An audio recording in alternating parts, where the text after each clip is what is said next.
Former les élus locaux et communaux pour aider les survivants de mutilations génitales féminines au service de soutien. Voilà en quelques mots l'objectif qui motive l'organisation d'une activité du réseau des femmes leaders pour le développement dans la commune de Kandi décembre passé. Pour donner le top des activités prévues, c'est la représentante de la présidente du RFLD, Asnat Aïsso, qui a, au nom de la présidente, donné un aperçu sur l'initiative. Le réseau des femmes leaders pour le développement est une organisation non gouvernementale, une ONG à but non lucratif.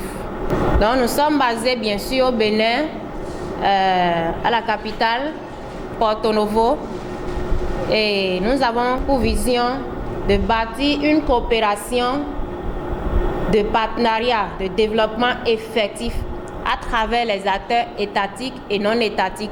Donc tout ça pour promouvoir et protéger les droits des jeunes, des femmes, surtout des femmes, la raison d'ailleurs pour laquelle nous sommes là, pour protéger les droits des femmes et garantir une sphère, la participation des femmes dans les sphères de prise de décision. Donc nous avons pour mission de renforcer les capacités des populations à travers des formations, des ateliers où nous sommes ici présents pour parler des choses qui vont faire avancer notre nation. Nous passons aussi par des plaidoyers efficaces à travers les méthodes de communication. Donc nous avons pour objectif général de promouvoir le développement, à sensibiliser les populations sur l'importance de la paix. Tout ce qui concerne les droits de l'homme. Nous sommes là et nous vous avons invités pour nous représenter partout dans le nord du pays, pour être notre bouche, pour faire vous êtes déjà des autorités, vous avez vos plaidoyers à votre niveau. Maintenant, vous allez nous aider pour que cette pratique finisse pour toujours. Un des formateurs sur l'activité vient renchérir les propos de la représentante de la présidente en invitant les participants à participer activement aux échanges. On parle des mutilations génitales féminines. C'est vrai, en parler dans le Nord, c'est un travail de longue haleine. Et nous devons vraiment, à tous les niveaux, que nous soyons autorités communales ou locales, veiller à ce que nous puissions aller vers nos populations, leur expliquer le bien fondé. Parce que c'est tellement ancré dans nos manières de faire que tant qu'on ne comprend pas pourquoi il faut stopper ça, on risque de penser que les gens sont en train de venir nous éloigner de notre tradition. Chers parents, nous sommes venus ici aujourd'hui pour vous demander d'être notre porte-parole, la voix du RFLD et de AWDF au sein de vos mandants, ceux qui vous ont élus pour les représenter. C'est donc sur ces mots que la représentante de la présidente a déclaré lancer les activités. Alors sur ces mots, et au nom de la présidente du réseau des femmes leaders pour le développement, Madame Dossi Sekon Gloria Aguer, nous déclarons cet atelier ouvert.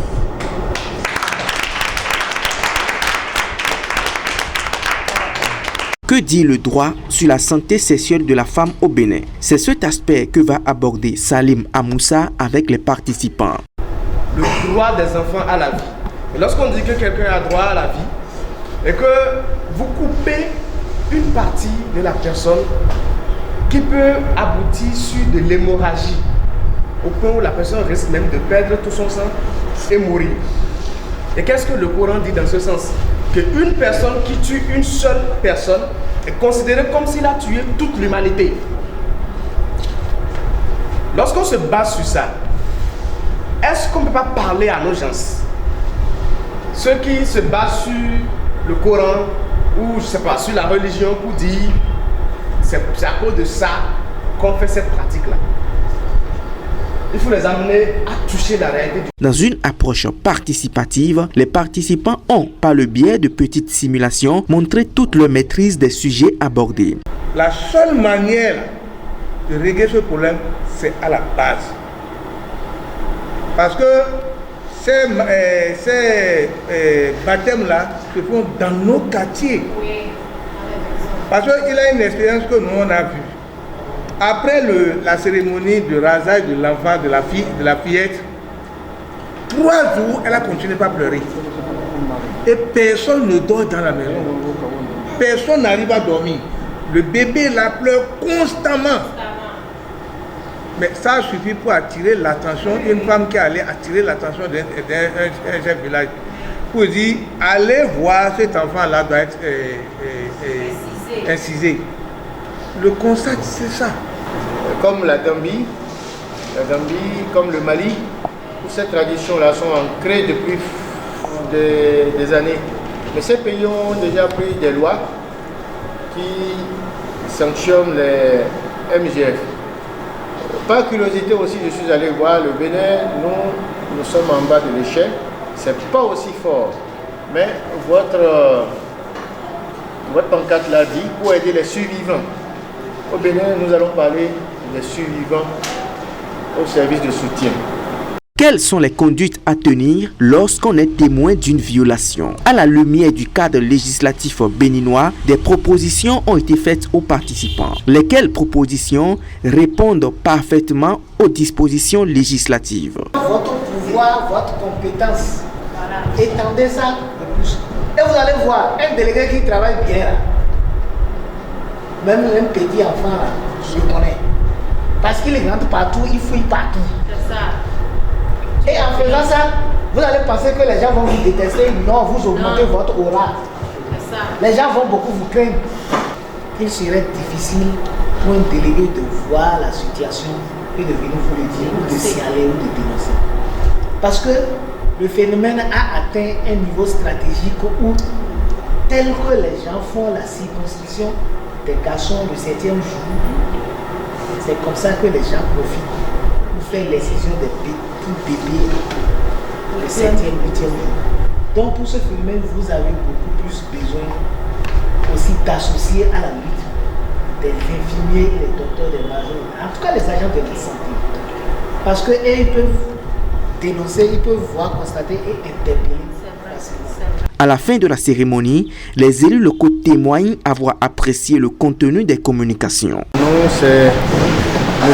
Sakakina Biogera, je suis chef d'arrondissement de Kassakou. Kassakou, c'est l'un des 10 arrondissements de la commune de Kandi.